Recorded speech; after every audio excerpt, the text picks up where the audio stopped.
Demək, mən 2022-ci ildə Şərur MTK-dan, Jasmin Parkdan, Saraydan, 7-ci mərtəbədən 3 otaqlı 73,5 kvadrat təmirsiz kreditlə ev aldım. 20.000 ödədim. Aylıq da 585 manatdan olmaqla 4 illik kreditə götürdüm. Və hər ayda bunu ödəyirdim. Müqavilə bağladıqda müqavilədə göstərilmişdi ki, 2 ay gecikmə olarsa, bu ev yəsinə deyilmədən digərinə satılacaq. Bəli, elə yazılıb.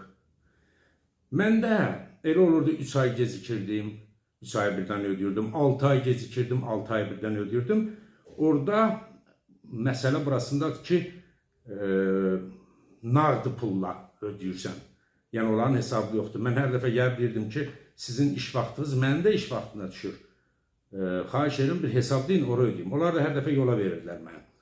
Deməli, hər dəfə mən Sumqayıtdan gedirdim Bakıya, iş vaxtı, hər ay gedirdim Hollywood Şadlıq Sarayında 2-ci mərtəbədə ofislərinə. Minimum 50 nəfər adam olurdu orada. Onlar da pul ödəmək üçün gəlirdi. Və oradan da 3 nəfər var idi. Biri harasa bir 55-60 yaşlı kişi idi. Biri harasa 50 yaşlı qadın idi. Bir də cavan qız idi, harasa 25-30 yaşlı qız idi. Onlara ödəyirdim. Onlara da mən özüm də deyirdim ki, bəs burada yazılıb, bax 2 ay geciksə belə olacaq. Deyir, ona fikir vermə. Əsas İTOQ-da, tutaq ki, məsələn 2025-ci ilin 10-cu ayında bitirməlisənsə, İTOQ-da bütün bunlar hamısı düz gəlsin. Və mən də belə ödəyirdim. Tutaq ki, 3 ay bir ödəyirdim, 9 ay bir, 6 ay bir ödəyirdim və onların mənə verdiyi sənəddə də bu var. 3 il idi belə ödəyirdim. İndi də sonuncu ödənişim olmuşdu fevral ayında. İndi də gəldim 1600 manat cibimdə pulla ki, 3 ay birdən ödəyim. Gələn ayı da ödəyim. Dedilər, sən qırmızı dəftərdəsən. Dedim, niyə? Dedilər, bəs 2 ay gecikimcə. Dedim, başa düşmədim, mən əvvəl deyilirdim. Hani o adamlar? Dedi, o adamlar işdən çıxıb. Təzədən getdim, İsfəndiyar müəllimlə görüşdüm. İsfəndiyar müəllim bir qulaq asmadı, kobud şəkildə. Dedi ki, sənə 43 min cərimə yazmışıq, onun 30 minini ödəyərsən. Xoşun gəlmir, çıx evdən. Neysə, təzədən gəldim aşağı, bir də oradan-buradan xahiş elədim. Ona bir də yaxını, öz lap yaxın adamı xahiş elədi. Bu mənim götürdü cəriməmi 20 min elədi.